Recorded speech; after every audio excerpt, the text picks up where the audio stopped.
ہم سیکھ رہے ہیں یوز آف سیمی کولنس یعنی سیمی کولنس کا استعمال۔ سیمی کولن پنکچویشن کا ایک نشان ہوتا ہے جسے اس طرح سے لکھا جاتا ہے، یعنی ایک فل سٹاپ کی صورت میں ایک نقطہ سے لگایا جاتا ہے اور پھر اس کے نیچے ہوتا ہے کوما کا نشان۔ یہ اس طرح سے ایک دوسرے کے اوپر لکھے جاتے ہیں۔ تو سیمی کولن کے نشان کے اندر آپ دیکھ سکتے ہیں فل سٹاپ اور کوما دونوں ہی کے نشان کا استعمال ہو رہا ہے، لہٰذا جملے میں جس جگہ سیمی کولن کا نشان آتا ہے تو اس جگہ تھوڑی دیر کے لیے رکا جاتا ہے، جیسا کہ جملے میں اگر صرف کوما کا نشان آ رہا ہو تو اس جگہ بہت تھوڑی دیر کے لیے رکا جاتا ہے، لیکن سیمی کولن کے نشان کی جگہ پر اس سے ذرا زیادہ دیر کے لیے رکا جاتا ہے، لیکن یہ فل سٹاپ کی طرح سے نہیں ہوتا، یعنی یہاں جملہ مکمل نہیں ہوتا اور پھر باقی کا جملہ اس کے بعد لکھا جاتا ہے یا پڑھا جاتا ہے۔ سیمی کولن کے استعمال کو اچھی طرح سے سیکھنے سے پہلے ایک اہم اصول کو سیکھنا بہت ضروری ہے، اور وہ یہ ہے کہ سیمی کولن کو کبھی بھی کولن کی جگہ پر استعمال نہیں کیا جاتا۔ اس سے پہلے ہم کولن کے متعلق سیکھ چکے ہیں۔ کولن کا نشان اس طرح سے ہوتا ہے، یہ دو نقطے ہوتے ہیں ایک دوسرے کے اوپر، اور اس کا استعمال جملے کے دو حصوں کے درمیان تب کیا جاتا ہے جبکہ جملے کا دوسرا حصہ جو ہے وہ اس کے پہلے حصے کے متعلق مزید وضاحت سے کچھ بتا رہا ہو۔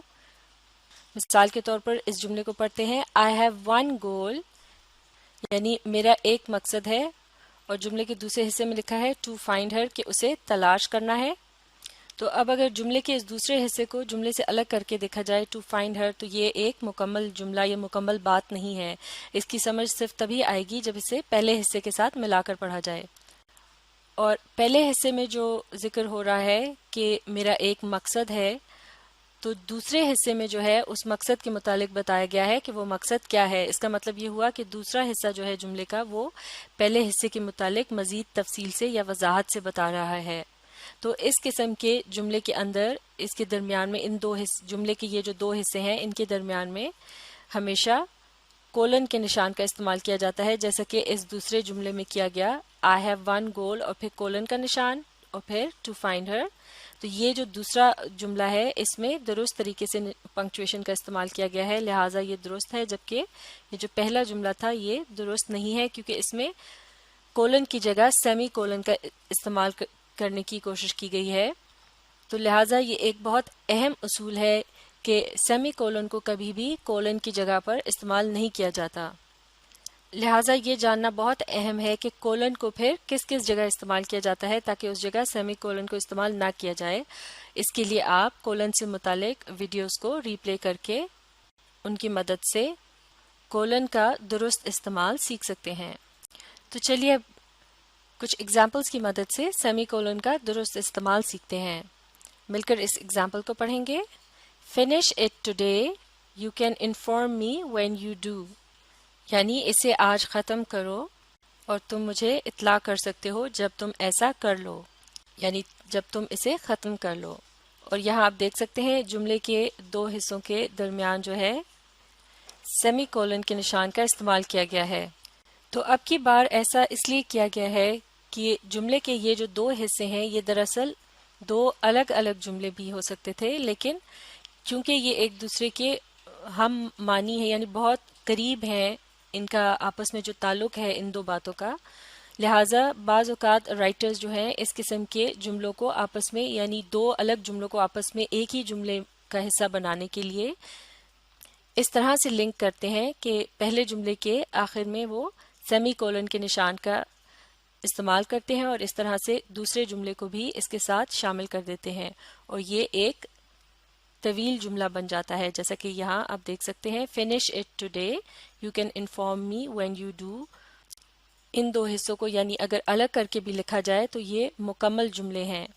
تو ایک طرح سے ہم یہ بھی کہہ سکتے ہیں کہ یہ دو جملے، ایک جملے کے اگر حصے سمجھے جائیں، یہ دو جملے چھوٹے جملے، تو ان کے لیے کون سا لفظ استعمال کریں گے؟ یہ کہلائے جائیں گے انڈیپینڈنٹ کلازز۔ تو اس طرح سے جب دو انڈیپینڈنٹ کلازز ایک ہی جملے کا حصہ ہوں تو پھر ان کے درمیان سیمی کولن کے نشان کا استعمال کیا جا سکتا ہے۔ اس قسم کے جملے کو جس میں دو انڈیپینڈنٹ کلازز آ رہے ہوں اسے کمپاؤنڈ سینٹینس بھی کہا جاتا ہے۔ لہٰذا کمپاؤنڈ سینٹنس کے اندر سیمی کولن کا استعمال کیا جا سکتا ہے. جیسے کہ اس کی اگلی اگزامپل میں بھی دیکھ سکتے ہیں. اسے مل کر پڑھتے ہیں. We had arrived before them. We should be attended first. یعنی ہم ان سے پہلے آئے ہیں، ہمیں پہلے دیکھا جانا چاہیے یا ہمارا کام ان سے پہلے کیا جانا چاہیے. تو یہاں بھی جملے کے یہ جو دو حصے ہیں یہ انڈیپینڈنٹ کلازز ہیں، یعنی یہ دو جملے چھوٹے چھوٹے اگر الگ کر کے بھی لکھ دیے جائیں تو یہ مکمل جملے ہوں گے. لیکن چونکہ یہ دو چھوٹے جملے ایک ہی بات کی طرف اشارہ کر رہے ہیں لہٰذا ان کو ایک ہی جملے میں بھی شامل کیا جا سکتا ہے، اور اسے ایک جملے کے طور پر لکھنے کا طریقہ یہ ہے کہ ان دو حصوں کے درمیان اس طرح سے سیمی کولن کے نشان کا استعمال کیا جائے گا. تو لہٰذا اب ہم اور بھی اچھی طرح سے سمجھ سکتے ہیں کہ سیمی کولن کا جو نشان ہے وہ کس جگہ پر اور کس وجہ سے استعمال کیا جاتا ہے. لہٰذا اسے کولن کے نشان کی جگہ استعمال نہیں کرنا. جیسے کہ اس سے پہلے ہم نے دیکھا تھا کہ کولن کا نشان جب استعمال کیا جاتا ہے جیسے کہ اس جملے میں کیا گیا I have one goal to find her. تو یہاں آپ نے دیکھا کہ جملے کا جو پہلا حصہ ہے یہ تو ایک انڈیپینڈنٹ کلوز ہے، جبکہ دوسرا حصہ جو ہے وہ انڈیپینڈنٹ کلوز نہیں ہے، یہ ایک ڈیپینڈنٹ کلوز ہے. جبکہ یہاں جو ہم نے طریقہ سیکھا ہے سیمی کولن کے استعمال کا، اس میں ہم نے دیکھا کہ جملے کے جو دونوں حصے ہیں وہ دونوں ہی انڈیپینڈنٹ کلوزز ہیں، جس کا مطلب یہ ہوا کہ جملے کا ایک حصہ دوسرے حصے سے ملتا جلتا تو ہے لیکن دوسرا حصہ جو ہے وہ پہلے حصے کو مزید وضاحت سے نہیں بیان کر رہا، بلکہ اس میں اسی سے ملتی جلتی بات کو ایک مرتبہ پھر دوسرے انداز میں ایک طرح سے دہرایا گیا ہے. جبکہ جس جملے میں کولن کا استعمال کیا گیا تھا اس میں ایسا نہیں ہے. جملے کا جو دوسرا حصہ ہے وہ پہلے حصے کے متعلق ایک قسم کی وضاحت دے رہا ہے یا اس کے متعلق مزید تفصیل سے بتا رہا ہے کہ اس کا مطلب کیا ہے. تو لہٰذا اب ہم سمجھ سکتے ہیں ان ایگزامپلس کی مدد سے سیمی کولن کے استعمال سے متعلق اس رول کو. اس کو مل کر پڑھتے ہیں. A semicolon can replace a period if the writer wishes to narrow the gap between two closely linked sentences. یہاں یہ جو پیریڈ ہے اسے مراد ہے فل سٹاپ، جس کا نشان اس طرح نقطے کی طرح ہوتا ہے. تو یہاں یہ کہا جا رہا ہے کہ سیمی کولن جو ہے وہ ایک فل سٹاپ کی جگہ استعمال کیا جا سکتا ہے اگر لکھنے والا جو ہے وہ دو کلوزلی لنکڈ یعنی ملتے جلتے جو جملے ہیں ان کے آپس کی جو گیپ ہے یا ان میں جو فاصلہ ہے اسے کم کرنا چاہ رہا ہو، یعنی ان دو جملوں کو ایک ہی جملے کا حصہ بنانا چاہ رہا ہو، تو پھر ان میں سے پہلے جملے کے آخر میں وہ کیا کرے گا، سیمی کولن کا اس طرح سے استعمال کرے گا جیسے کہ ان ایگزامپلز میں آپ نے دیکھا. تو لہٰذا اگر یہ دو الگ الگ جملے ہوتے یعنی ان کے درمیان فل سٹاپ کے نشان کا استعمال کیا گیا ہوتا تو ان میں گیپ زیادہ ہوتا، یعنی ان کے درمیان زیادہ دیر کے لیے پاز کیا جاتا یا رکا جاتا، جبکہ سیمی کولن کی وجہ سے اب ان دو جملوں کو روانی کے ساتھ تھوڑی دیر پاز کرنے کے ساتھ پڑھا جائے گا. چلیے اب سیمی کولن سے متعلق ایک اور اہم بات سیکھتے ہیں.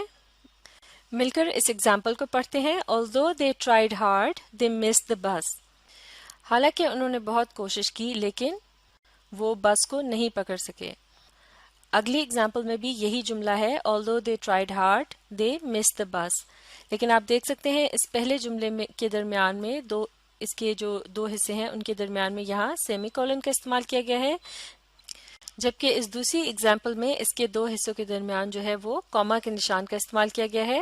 جبکہ یہاں آپ نوٹ کر سکتے ہیں کہ پہلی ایگزامپل کے شروع میں انکریکٹ لکھا گیا ہے، یعنی یہ درست طریقہ نہیں ہے، جبکہ دوسری ایگزامپل جو ہے اسے کریکٹ کہا گیا ہے جہاں کاما کے نشان کا استعمال کیا گیا ہے. تو آئیے دیکھتے ہیں ایسا کیوں ہے.